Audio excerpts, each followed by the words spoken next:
کبھی لکھنؤ کی تاریخ کی آبرو رہا یہ رفاع عام کلب، آج خود اپنی برباد حالت کا نوحہ پڑ رہا ہے۔ جنگ آزادی کی روشن تاریخ کو اپنے سینے میں سمیٹے ہوئے یہ عمارت آج اپنی بدحالی کا قرض جھیل رہی ہے۔ جس کی چھت کے نیچے کبھی میخاریوں قصہ گوئی کی محفلیں سجا کرتی تھیں، آج وہ خود اپنی قسمت پر نالہ ہے۔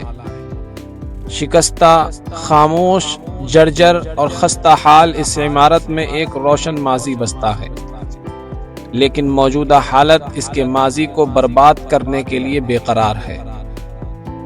ایک وقت تھا کہ اس ویران و سنسان عمارت کی آغوش میں لوگوں کا بڑا ہجوم رہا کرتا تھا، لیکن آج یہ گمنامی کی زندگی گزار رہی ہے۔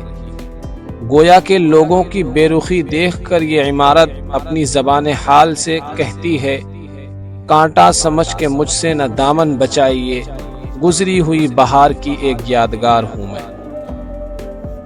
اس کی ویرانی و بربادی کا اندازہ اس بات سے لگایا جا سکتا ہے کہ اس کی صحیح تاریخ بنیاد اور اس کے بانی کا نام تاریخ کے کسی صفحات میں محفوظ نہیں ہے، اور نہ ہی کسی مورخ نے لکھنے کی ضرورت محسوس کی۔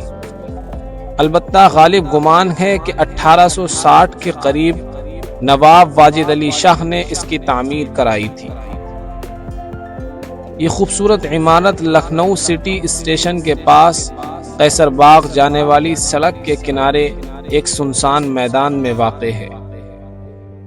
اس کی تعمیر کی ضرورت اس لیے پیش آئی کہ انگریزی دور حکومت میں قیصر باغ کے 76 منزل میں ایک کلب موجود تھا، جس پر انگریزوں کا پوری طرح سے قبضہ ہو چکا تھا۔ اس میں ہندوستانیوں کے داخل ہونے کی بات تو دور، آس پاس بھٹکنے کی بھی اجازت نہ تھی۔ چنانچہ نواب واجد علی شاہ نے انگریزوں کی سنگ دلی اور ہم وطنوں کی لاچاری دیکھ کر ایک خوبصورت کلب کی تعمیر کا ارادہ کیا۔ اس طرح رفاع عام کلب نام کی یہ خوبصورت عمارت بن کر وجود میں آئی۔ ویسے تو یہ محض ایک کلب تھا، لیکن پھر بھی اس کی خوبصورتی بقیہ نوابی عمارتوں سے کم نہیں ہے۔ اسے لاخوری اینٹ اور چونے کے گارے سے بنایا گیا ہے۔ اس کا صدر دروازہ تقریباً 15 فٹ بلند ہے۔ باہری جانب 11 در بنے ہوئے ہیں اور 3 فٹ چوڑے ایک کنارے سے دوسرے کنارے تک برآمدے ہیں۔ بیچ میں ایک بڑا ہال ہے اور دونوں کنارے چھوٹے چھوٹے مختلف کمرے بنے ہیں۔ دروازے اور چھتوں پر گلکاریاں کی گئی ہیں۔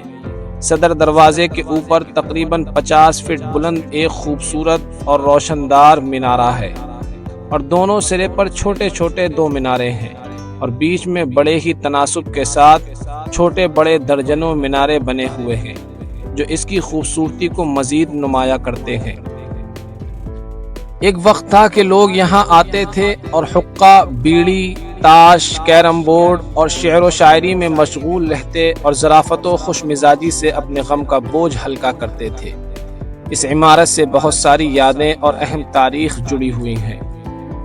اسی کی چوکھٹ پر کھڑے ہو کر 15 اکتوبر 1920 کو مہاتما گاندھی نے لوگوں کو خطاب کرتے ہوئے اتحاد و اتفاق کا جام پلایا اور ان کے دل میں موجود چنگاری کو شعلہ بنانے کی کوشش کی تھی، جنگ آزادی پر جس کا کافی گہرا اثر پڑا تھا۔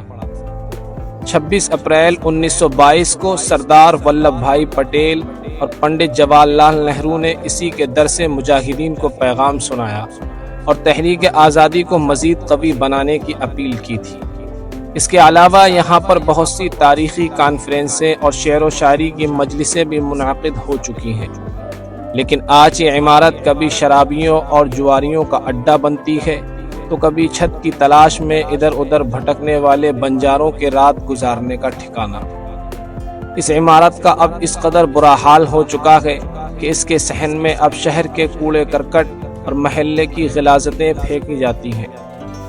جہاں کبھی ملک کے نامور شخصیات جلوہ افروز ہوتی تھیں، آج وہاں آوارہ جانور اپنی خوراک کی تلاش میں منڈراتے رہتے ہیں۔ اس کی حالت دیکھ کر صرف اتنا ہی کہا جا سکتا ہے، رونے والے تجھے کس بات پہ رونا آیا، ہم کو تو گردش حالات پہ رونا آیا۔